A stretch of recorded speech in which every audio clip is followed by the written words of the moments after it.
स्वाभिमान। अखबार में छपी अपनी फेवरेट कार को नकुल कैंची से काट रहा था कि तभी जोर से बोला, पापा देखो दादाजी की फोटो छपी है। नकुल की आवाज़ सुनते ही विजय आया और नकुल के हाथ से पेपर लेते हुए बोला, लाओ दिखाओ कहाँ पापा जी की फ़ोटो छपी है। तब तक विजय की पत्नी स्वाति भी किचन से बाहर आ गई। विजय अखबार पढ़ने लगा कि बेस्ट नोबेल पुरस्कार के लिए श्री ओम प्रकाश जी को सरकार की ओर से सम्मानित किया जाएगा।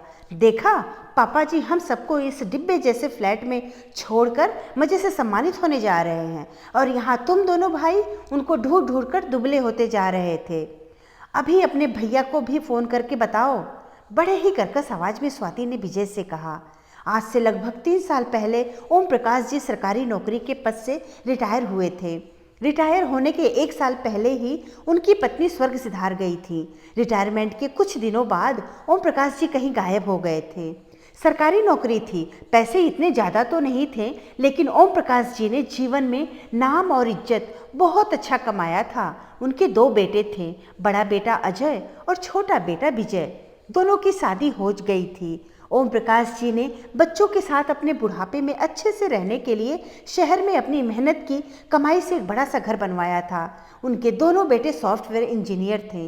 कुल मिलाकर ओम प्रकाश जी एक सुखी और संपन्न व्यक्ति कहे जा सकते थे। ओम प्रकाश जी ने अपने सभी कार्य और जिम्मेदारी को अच्छे से निभाया था। अब बुढ़ापे में बस कमी थी तो जीवन साथी की, जो इस दुनिया को छोड़ के जा चुकी थी। ओम प्रकाश जी के रिटायरमेंट के बाद सब कुछ बदलने लगा था। दोनों बेटे और बहुएं ने उन पर कई पाबंदियां लगा दी थी। अनुशासन पसंद और समय के पाबंद ओम प्रकाश जी के दिनचर्या कार्यों में अब विलंब होने लगा था। रोज सुबह चाय के साथ अखबार पढ़ने वाले ओम प्रकाश जी को कभी अखबार नहीं मिलता और न ही समय पर कभी चाय मिलती। अगर ओम प्रकाश जी कुछ कहते तो दोनों बहुएं राधिका और स्वाति कह देती कि पापा जी आप तो दिन रात घर पर ही पड़े रहते हो, थोड़ा देर से अखबार पढ़ लेंगे, थोड़ा देर से चाय पी लेंगे तो क्या आफत आ जाएगी। दोनों बेटे भी अपनी पत्नियों की हाँ में हाँ मिलाते और धीरे धीरे बेटे बहू ओम प्रकाश जी को अनदेखा करने लगे। प्रकाश जी को अपने पोते पोतियों के साथ खेलना अच्छा लगता था, लेकिन बहुओं ने अब उनके ऊपर पोते पोतियों को रोज शाम को घुमाने की जिम्मेदारी डाल दी। एक दिन प्रकाश जी ने अपने दोस्तों के साथ शाम को थिएटर जाने का कार्यक्रम बनाया और जब वो लौट कर आए तो बेटे और बहू सब उन पर नाराज होने लगे और कहने लगे कि पिताजी सारा दिन घर पर बैठे रहते हो, केवल शाम को बच्चों को घुमाकर लाना ही तो होता है, लेकिन आपसे वह भी नहीं होता। इस उम्र में दोस्ती यारी और थिएटर देखना आपको कहीं से भी शोभा नहीं देता। पोते पोतियों को खिलाओ और भगवान के भजन घर पर बैठकर करो, थोड़ी तो समझदारी ले आओ। बच्चों की इस तरह से बातें सुनकर आज प्रकाश जी खून के घूंट पीकर रह गए थे। उन्होंने तो यही सोचा था कि रिटायरमेंट के बाद अपने शौक पूरे करेंगे। उन्हें कदाचित ये उम्मीद नहीं थी कि उनके बेटे ऐसी सोच रखेंगे। प्रकाश जी को कहानी लिखने का शौक था, लेकिन बहुओं को उससे भी दिक्कत थी। लाइट बंद कर देती और कहती कि बिजली का बिल बहुत आता है, इतना ही लिखने का शौक है तो दिन में लिखा करो। प्रकाश जी के दोस्त अगर घर पर आते तो दोनों बहुएं किसी न किसी बहाने नाराजगी जता देती। कई बार कहने पर भी चाय पानी तक नहीं देती थी, जबकि घर में सारी सुख सुविधाएं मौजूद थीं। प्रकाश जी ने अपने ही घर में एक कैदी के जैसे हो गए थे, अपनी मर्जी से कुछ नहीं कर पा रहे थे। और कुछ दिनों से प्रकाश जी ने नोटिस किया कि उनके बेटे ने अब उनसे पेंशन और उनकी बचत के बारे में पूछताछ करना शुरू कर दिया था। प्रकाश जी के लिए अब सब कुछ असहनीय हो रहा था। अपनी पत्नी की फोटो के आगे खड़े होकर अपने आप से बड़बड़ाने लगे कि उन्होंने एक बेटा होने का फर्ज श्रवण कुमार की तरह निभाया। उन्होंने अपने माता पिता को किसी प्रकार का कष्ट नहीं दिया था और बेटे से जुड़ी हुई सारी जिम्मेदारी पूरी कर दी है। वे बेटों पर किसी बात के लिए निर्भर नहीं हैं, फिर भी बेटे और बहू का इतना बुरा बर्ताव। उन्हें अपने आगे की जिंदगी ऐसे नहीं बल्कि स्वाभिमान से बितानी है। उन्होंने अपने एक पुराने दोस्त को फ़ोन किया और एक फैसला लिया। उन्होंने अगले दिन अपने दोनों बेटों को बुलाया और कहा कि तुम लोग बहुत दिन से परिवार के साथ कहीं बाहर छुट्टी पर नहीं गए हो। मैंने तुम लोगों से बिना पूछे ही तुम्हारी दुबई की फ़्लाइट बुक करा दी है और तुम लोग अपना पासपोर्ट वीज़ा के लिए दे दो। पूरे 2 हफ्ते का टूर बुक करा दिया है, अगले महीने जाना है।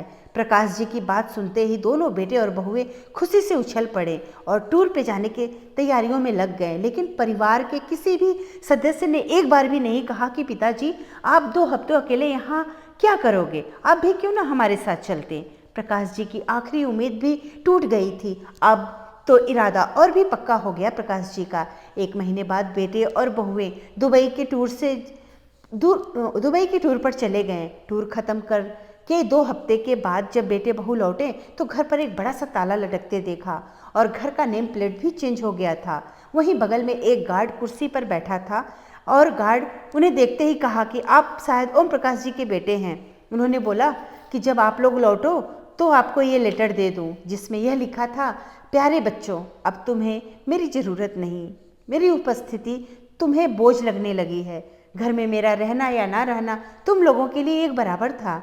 अपने ही घर में मुझे परायों जैसा व्यवहार किया जा रहा था। मैंने अपनी पूरी ज़िंदगी स्वाभिमान से जी है और आगे भी ऐसे ही स्वाभिमान के साथ जीना चाहता हूँ। मुझे ढूंढने या पुलिस के पास जाने की कोशिश मत करना। यह घर मैंने बेच दिया है, लेकिन तुम चिंता मत करना, तुम दोनों भाइयों को बेघर नहीं कर सकता था। मैंने तुम दोनों के लिए एक एक फ्लैट खरीद दिया है और तुम लोगों का सामान भी वहाँ पहुँचा दिया है। तुम्हें चाबियाँ अपने पड़ोसी मिश्रा जी के यहाँ से मिल जाएगी। इतना पढ़ने के बाद दोनों भाई मिश्रा जी के घर पहुँचे। मिश्रा जी ने उन्हें हकारत भरी नज़रों से देखते हुए कहा कि यह लो चाबी, उन्हें ढूंढना मत।